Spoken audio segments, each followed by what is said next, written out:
Why did Judge David FLEISCHER stop live streaming his docket?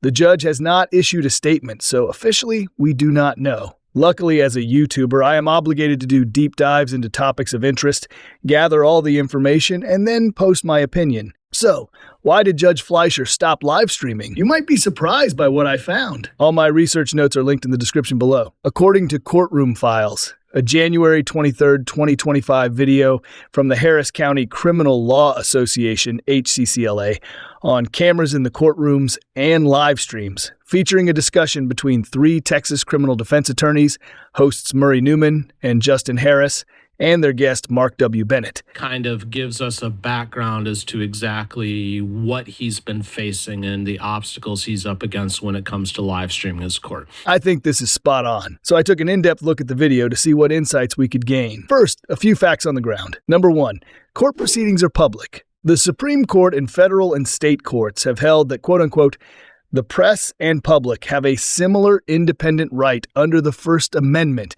to attend all criminal proceedings in both federal and state courts. Number 2, there are at least 3 judges who stream routinely in Harris County. Judge David FLEISCHER in Court 5, Judge Juanita Jackson in Court 10, and Judge Raul Rodriguez in Court 13. In an hour-long discussion on cameras in the courtrooms and live streams, the 3 Texas criminal defense attorneys focus solely on Judge FLEISCHER. The other 2 judges, not to mention all the other Texas judges who stream, hello, Judge Boyd, are ignored. Could this be because the 3 HCCLA lawyers are, in my opinion, unprepared for the topic under discussion? For example, according to one of them, Justin Harris, who appears before Judge FLEISCHER, some of the stuff that's happening on those videos in his courtroom, when you look and you realize that there's, what are we up to, 40 judges now? 39? Yeah. He's the only one doing this? Which videos? What is happening in them? He's the only one doing what? Be specific. Give examples. Then watch hours upon hours of live streams from other courts, compare and contrast, and present your findings. Don't just make vague, unsupported allegations that confirm your bias, in my opinion, of course. To be fair, there is a brief mention at 40 minutes in of other streaming judges. So somebody brought up, why are we not talking about the other courts that stream? And there are plenty of other courts that stream, but as lawyers that go into these courts every day, you don't notice it. You don't notice what?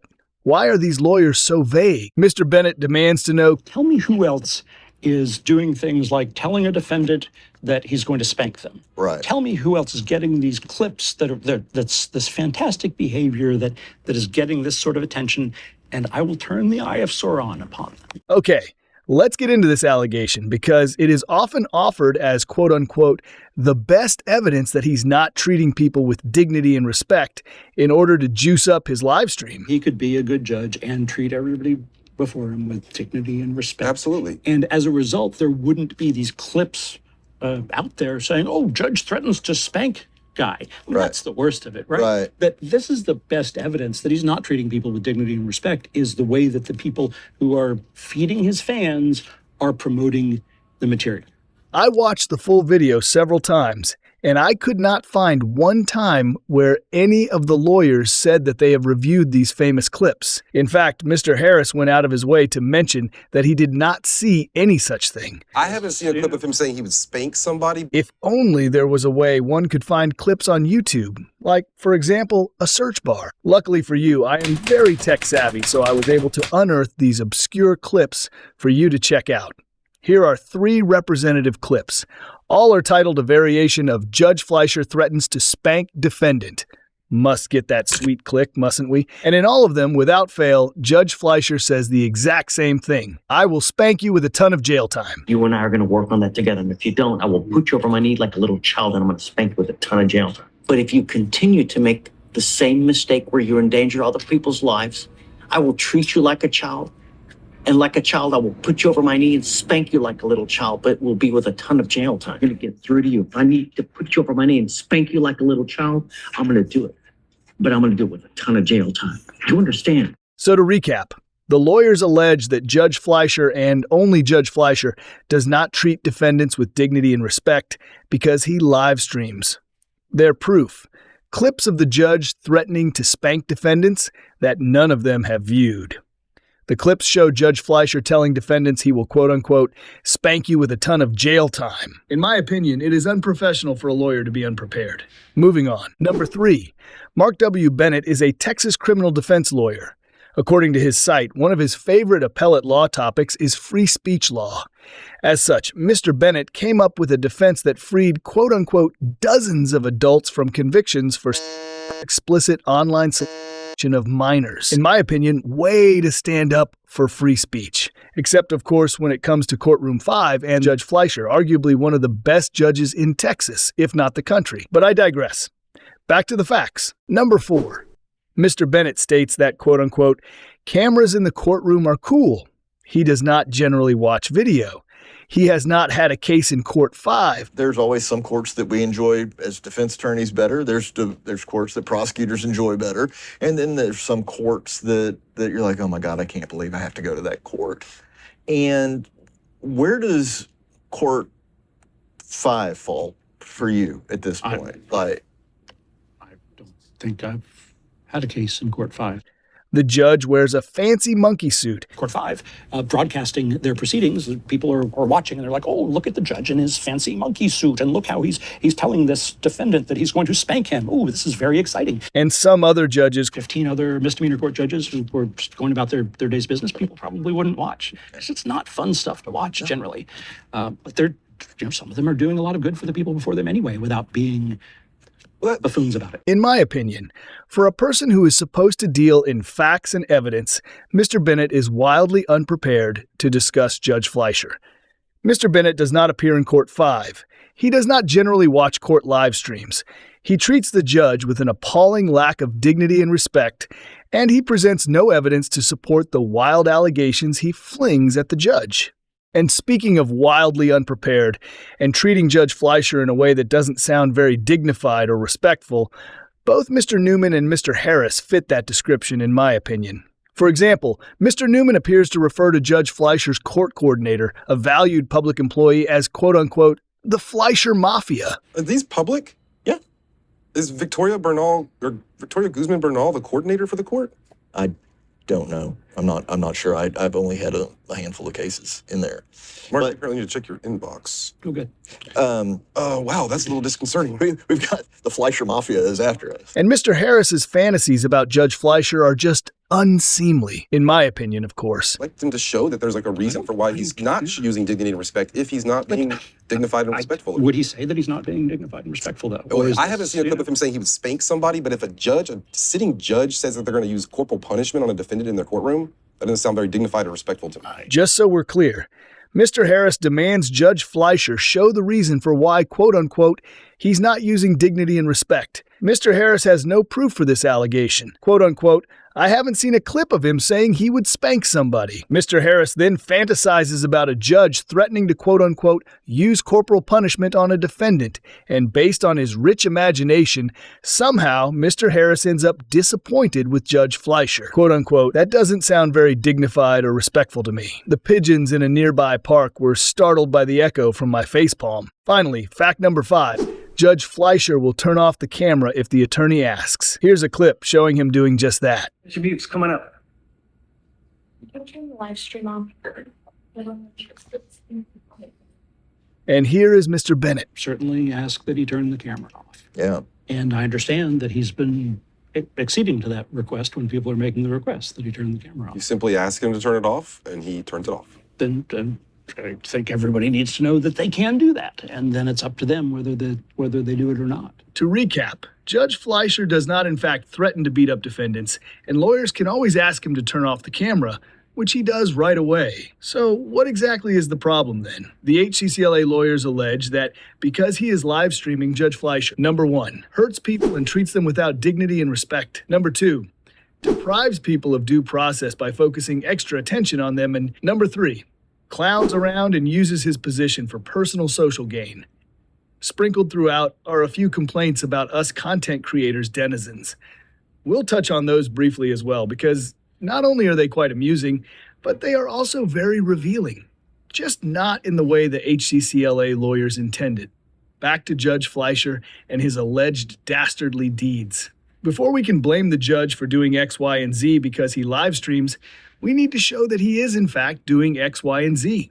So, is he? Spoiler alert, I could not find any evidence presented to support the claims that he is doing anything improper. His camera's on is doing things that wind up hurting people. And also, I think because the camera's on, he is treating people without the dignity and respect that he owes them. And you might say, well, it's tough love, right? Well, yeah, but he's not the guy to give them tough love because the rules say that he has to treat people again, and I'm going to repeat it again and again and again, with dignity and respect. And dignity and respect is not acting like he's their father who's threatening to spank them. Right. Dignity and respect is treating them like an adult. He's an adult, trying to have an adult communication with them. We already went over the spanking fantasy allegation. What about any actual evidence that Judge FLEISCHER hurts defendants and does not treat them with dignity and respect? So let's talk about some of that, because I talked to some people about this who have some more experience in his court about some of the things that you're talking about. So what are some examples that you mentioned spanking? What are some examples of some things that are problematic that he's done or said? So just best example. That's the best example I can think of because generally I don't watch video. What about the example? There was something about a student in a baseball scholarship. Okay, so there are two things that he did that identifiably hurt people. And I don't think he went off intending to hurt people, but because he to the cameras, he hurt people. And I'm sure that there are many more. This is just the tip of the iceberg, but these are the two things that we know about. Two cases that for sure 100% identifiably hurt people, but we make no mention of. Which cases are they? Who analyzed them? Did we even bother to watch them? Also, we are sure that these two mystery cases are quote-unquote just the tip of the iceberg based on what? A funny feeling in our tummy, perhaps? All this alleged hearsay is mildly amusing, coming from people who demand that we show up and watch the Harris County court proceedings in person. They also think that Judge FLEISCHER is the only judge we watch. And that quote-unquote, a lot of these folks, to be fair, a lot of these folks are shut in their mom and dad's basement. Just watching one judge, does that give you a real good sense of the criminal justice system? No, of course not. So if that's what they really wanted to do, is there a better way than doing it on their phone? On a place called TikTok.com or whatever? And a lot of these folks, to be fair, a lot of these folks are shut-ins. They're in mom and dad's basement. Oh no, we've been called shut-ins. Whatever shall we do after being subjected to such withering opprobrium? I can tell you one thing we are not going to do. We are not going to start jetting around the country in order to watch court proceedings in person. Instead, we are going to count on these lawyers to go to 121 Franklin, attend any and all alleged problematic cases, then present the evidence to us, and we'll evaluate it. No more of this? I don't watch Judge FLEISCHER's stream. I just heard of some cases, but I'm sure there are a ton more vaporware. And just so we're clear, I don't even do TikTok. TikTok.com, really? Who calls it that? And still, I was able to easily find relevant examples. These lawyers live in Harris County and cannot be bothered to go to courtroom number 5 and gather examples to support their allegations. In my opinion, back to the two hearsay cases. One thing to keep in mind as we go over them, Mr. Bennett does not provide any specifics, so I was unable to research them and verify the accuracy of his story. One is there was a guy in baseball who was a high school baseball player, was on the high school team, had a scholarship lined up to college, and because people were watching him on Judge FLEISCHER's TV, and because Judge FLEISCHER was playing to the camera, it came out that there was some drug use that came out, Okay. which at least jeopardized his place on the high school team as well as his college scholarship. The other example that we know about is that Judge FLEISCHER disclosed on camera the existence of an expunged case. And I don't know how the expunged case came to the judge's attention, but expunged cases aren't supposed to be talked about, and certainly aren't supposed to be talked about on camera. These were both lapses in judgment that perhaps a judge who wasn't trying to play the cameras wouldn't have fallen for. Mr. Bennett alleges that because people were watching the court stream and because Judge FLEISCHER was quote-unquote playing to the camera, the drug use was revealed, and that might hurt the defendant in the future. The claim that the drug use came out because there were people watching a court stream is extraordinary. Extraordinary claims require extraordinary evidence. Mr. Bennett does not present any proof for his assertion, in my opinion. Until he does, there is no evidence that this defendant was hurt by Judge FLEISCHER. Moving on to example number 2, Mr. Bennett alleges that Judge FLEISCHER disclosed on camera the existence of an expunged case. According to him, these type of cases aren't supposed to be talked about. Unfortunately, Mr. Bennett does not know crucial facts about the case, like how Judge FLEISCHER found out about the expunged case. He also does not provide any details about the main case, so we have no way to evaluate if the allegation that a defendant was hurt is true. Interestingly, it looks like his assertion that expunged cases aren't supposed to be talked about is incorrect. Under certain circumstances, Texas judges can and do use expunged records in criminal proceedings. According to another Texas defense lawyer, courts, law enforcement, prosecutors, and other criminal justice agencies can often use expunged records in later criminal proceedings. Some examples include using expunged records to conduct criminal investigations, enhance future charges, impose and enhance future criminal sentences, impeach a witness, and review future expungement petitions. Bottom line, there is no evidence presented to support the claim that Judge FLEISCHER hurts people and treats them without dignity and respect. Moving on. It adds an element that makes it difficult for us to do our job. You know, that like if we've got a guy charged with driving while license suspended and suddenly he's been treated like a Menendez brother, you know, Right.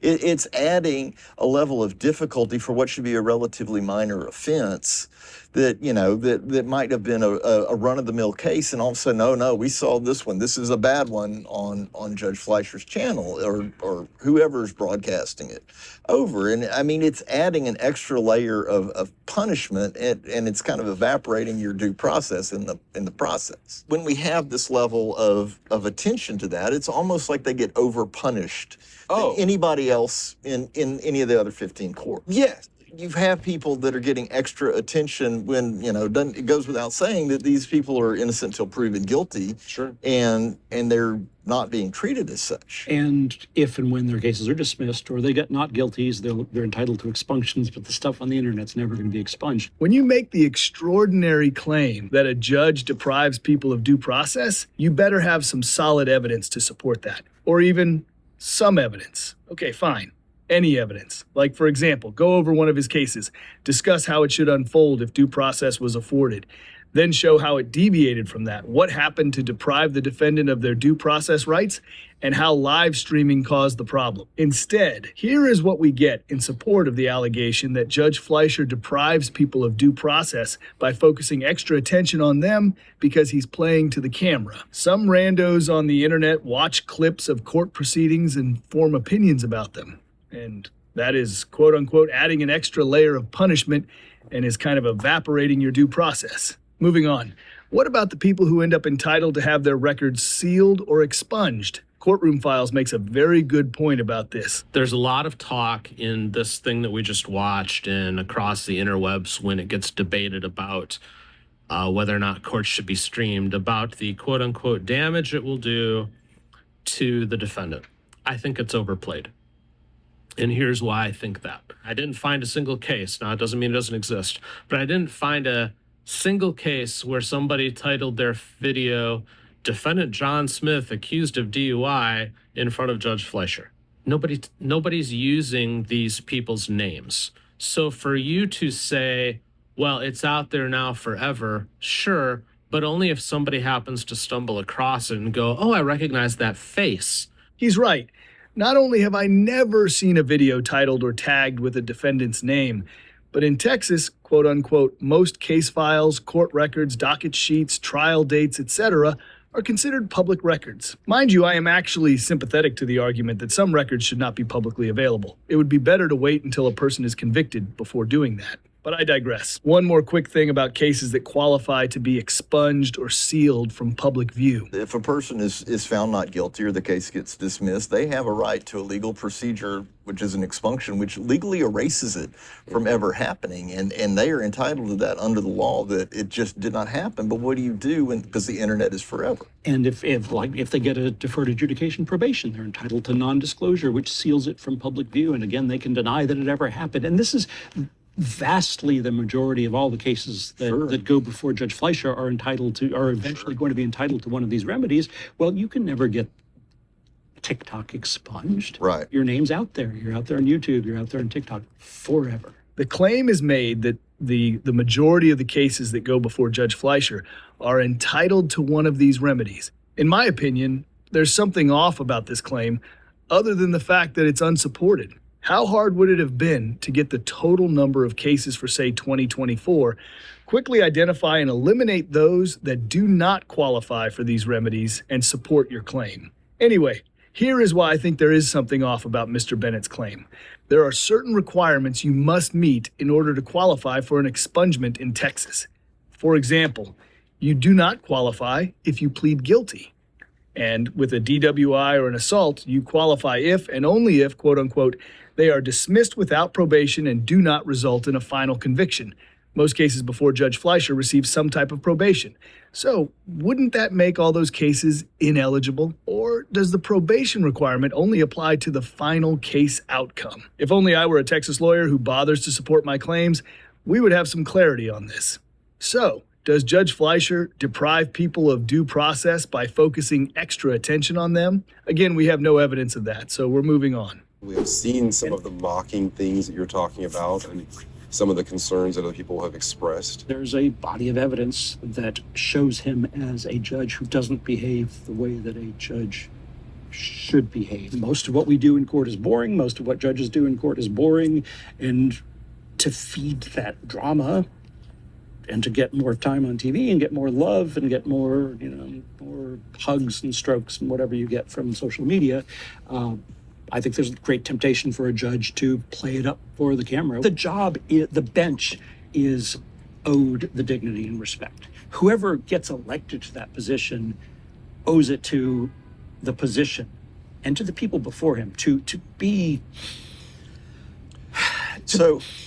more than just not to clown and not to use it for his personal social advantage. Why are these alleged mocking things that Judge Fleischer did and the body of evidence that shows him not behaving as a judge so super duper top secret? Why not just give a few specific examples here and there so that we are all on the same page? Ignoring the lack of dignity and respect shown to Judge Fleischer, I am going to venture a guess that the, in my opinion, fantasy allegation that the judge uses his position for personal social media gain is due to the lawyer's ignorance about how social media works. Like, it's cute how they think that love and hugs is totally the feedback one routinely gets from social media. Also, it would have been nice to be given an actual example of a courtroom action taken by Judge Fleischer and the corresponding social gain. Unfortunately, who needs facts when there is an endless supply of wild allegations? And speaking of wild allegations,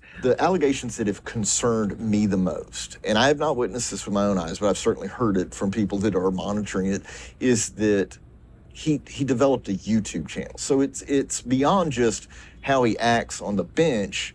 There for a while, there were some issues over what was he doing with these clips later, because he had like his own YouTube channel, which I think is concerning. And then I heard that at some point he was interacting with viewers, with commenters during proceedings. And I don't know if that was proven Someone or not. showed me messages of people who appear to be court staff having conversations during docket on like a chat forum with people who are not in the courtroom about the docket in the courtroom and the things that are going on in the video feeds. I heard it from a friend who heard it from a friend who heard it from another that Judge Fleischer was messing around. Oh, sorry, I meant to say that he developed a YouTube channel. If only Mr. Newman knew what goes into actually developing a YouTube channel, he would never say that about the judge's channel. The judge's live streams were posted to his YouTube channel, and that's it. He wasn't clipping anything, he wasn't editing clips, and he wasn't repurposing them. Nothing of the sort. And, contrary to Mr. Newman's secondhand sources, as someone who was in the live chats, I can tell you that the judge would occasionally jump in at the end of the day with a brief greeting. That is all. I do recall a few times when he said hello before the docket started, but never during. I will let Mr. Bennett have the last word on this. I think a lot of people's concerns are more than just cameras in the courtrooms. So he's shut down the YouTube channel Okay. and still broadcasting from the courtroom, which is fine. That's transparency. There's a county channel in which he's broadcasting. And I don't know that he had taken clips of his to produce in the YouTube channel, but I know that there were other people who were doing so and monetizing his content, which is, I'm a First Amendment lawyer, and that's constitutionally protected behavior, which brings us back to what he's doing to promote that, right? How he's behaving differently than other judges because he's on camera. And yeah, there was a chat on the YouTube channel, and he was participating in the chat, and I don't know that he was during trials, but you know, at the beginning he'd say hello to people, and now that there's no YouTube channel, I think he's not doing that anymore. Moving on and revealing what they think about us content creators, the three HCCLA lawyers inadvertently exposed something about themselves. So there was all this free drama, right? They don't have to write the script because the drama sort of writes itself. And so they're finding, you know, the people who don't even have the court TV money to produce the stuff, to edit the stuff, are finding this free source of drama. And a lot of these folks, to be fair, a lot of these folks are shut-ins. They're in mom and dad's basement. Yeah, if you want to know about the court system, if you're these people messaging us, it's a publicly open building. There are 40 courts, not just Judge Fleischer, great judges like him in all those buildings. If you actually care about that, come on down. Otherwise, get out from behind your computer. You can see my face. Let me see yours. What exactly does that little challenge at the end have to do with Judge Fleischer, you ask? Nothing. In fact, it's quite possible that all the complaints about Judge Fleischer live streaming his docket are more about him inconveniencing lawyers and less about the judge and the people who appear before him. I think this has less to do with their actual clients, and I think it has more to do with them and perhaps a personal affront they may have with this particular judge. It's not that they have an issue with streaming overall. I don't think they like the brash personality that draws attention and perhaps puts their work in front of other people. Maybe someday we will find out why Judge Fleischer stopped streaming from the judge himself. For now, there is one thing we know for certain. We have lost access, I hope only temporarily, to a very good source of learning about the legal system and a trusted place that contributed to increasing the public's confidence in our justice system. Let me know where you stand in the comments. Do you miss Judge Fleischer? Or are you okay with him no longer streaming? Let's roll, nerds.